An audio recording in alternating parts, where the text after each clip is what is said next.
ఆంధ్రప్రదేశ్లో మద్యం దాగితే మెంటల్గా తయారవుతున్నారని, లేకపోతే అనారోగ్యానికి గురవుతున్నారని, లేక ప్రాణాలు పోతున్నాయనేటువంటి విమర్శలు సుదీర్ఘకాలంగా ఈ 5 సంవత్సరాలు అనేకం వచ్చాయి. మరి ఆ పిచ్చి మద్యం దాగి పిచ్చి పని చేసి ముఖ్యమంత్రి గారి మీద రాయి విసిరాడంటే దీని మీద 5 వ్యక్తుల మీద చర్యలు తీసుకోవాలి.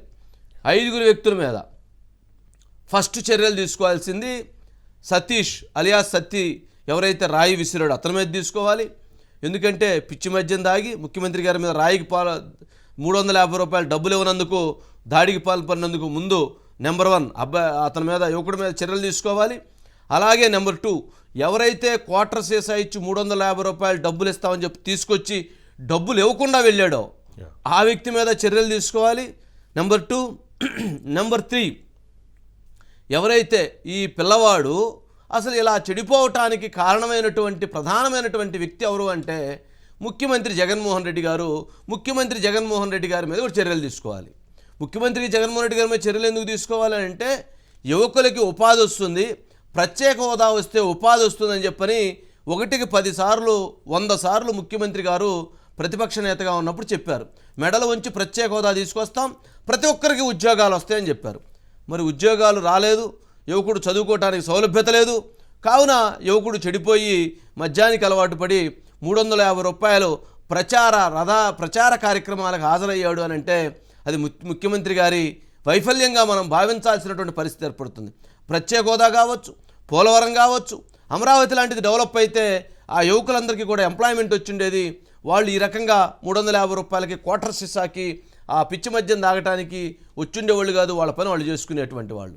కాబట్టి ఇందులో లోపం ఎవరిదయ్యారంటే దాడి చేసినటువంటి యువకుడిది, ఆ మీటింగ్ తీసుకొచ్చినటువంటి ఎవరైతే ఆ నాయకుడు ఉన్నాడో ఆ నాయకుడిది, అలాగే ముఖ్యమంత్రి గారి వైఫల్యం కూడా ఇందులో కనిపిస్తూ ఉన్నటువంటి పరిస్థితి ఉంది.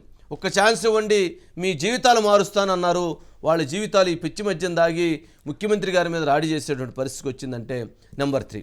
నెంబర్ 4, ఎవరైతే ఈ కేసు విషయంలో ఇది చంద్రబాబు నాయుడు గారు చేయించారని చెప్పిన ఆరోపణలు చేశారో, అవాస్తవమైనటువంటి ఆరోపణలు చేశారో, పవన్ కళ్యాణ్ గారు చేయించారని అవాస్తవమైన ఆరోపణలు చేశారో వారి మీద కూడా కఠినమైనటువంటి చర్యలు తీసుకోవాల్సిన అవసరం ఉంది. నెంబర్ 4 అంటే నెంబర్ 5, ఎవరైతే అసలు గన్ను వాడారు, తుపాకీ వాడారు, దీనికి సంబంధించి ఒక పెద్ద ఇతర దేశాల నుంచి ఒక పెద్ద ఎక్విప్మెంట్ని తెప్పించారు, ఈ ఎక్విప్మెంట్ని తెప్పించి ముఖ్యమంత్రి గారిని చంపాలనేటువంటి ఒక కుట్ర బన్నారు, ఒక పథకం రచన చేశారు అని చెప్పని ఎవరైతే వారు చెప్పారో, అటువంటి కథనాలని ప్రసారం చేశారో వారి మీద కూడా కఠినమైనటువంటి చర్యలు తీసుకోవాల్సినటువంటి అవసరం ఉంది. ఎందుకంటే ఈ సంఘటన జరిగిన తర్వాత ఇది హత్యాయత్నం, మర్డర్ చేయాలని స్కెచ్ చేశారు, అట్లా చేశారు ఇట్లా చేశారని ఎవరైతే చెప్పారో దీని పర్యవసానంగా ప్రతిపక్ష నాయకుడి మీద రాళ్ళు పట్టడం, మరి ప్రతిపక్ష నాయకుడి పవన్ కళ్యాణ్ మీద రాళ్ళు పట్టడం, ఇలాంటి జరిగినటువంటి పరిస్థితి ఉన్నటువంటి నేపథ్యంలో వీళ్ళ మీద కూడా చర్యలు తీసుకోవాల్సినటువంటి అవసరం ఉంది. అంటే ఈ 5 మీద తక్షణమైనటువంటి చర్యలు తీసుకోవాల్సిన అవసరం ఉంది. 6, ఇంకొకరి మీద ప్రత్యేకమైనటువంటి చర్యలు తీసుకోవాల్సినటువంటి అవసరం ఇంకొకరి మీద ఉంది. సంఘటన జరిగి మా రాష్ట్ర ముఖ్యమంత్రి జగన్మోహన్ రెడ్డి గారి మీద దాడి జరిగి 3 రోజులు పూర్తయితే 3వ రోజున కేసు ఇన్వెస్టిగేషన్లో భాగంగా 5 యువకులను అదుపులోకి తీసుకున్నారంటే అంటే అక్కడికి వచ్చినటువంటి యువకుల్లో ఒక యువకుడు రాయి విసిరితే మిగిలినటువంటి 4 వ్యక్తులకు తెలిసినప్పుడు ముఖ్యమంత్రి మీద దాడి చేసినటువంటి వ్యక్తిని మీరు పట్టుకోవాల్సినటువంటి దానికి 3 రోజుల వ్యవధి తీసుకున్నారంటే నిజంగా ఎంతటి నిర్లక్ష్యంతో వ్యవహరించారు, ఎంతటి దుర్మార్గంగా వ్యవహరించారు. తెలిసి పట్టుకోకుండా వదిలేశారా?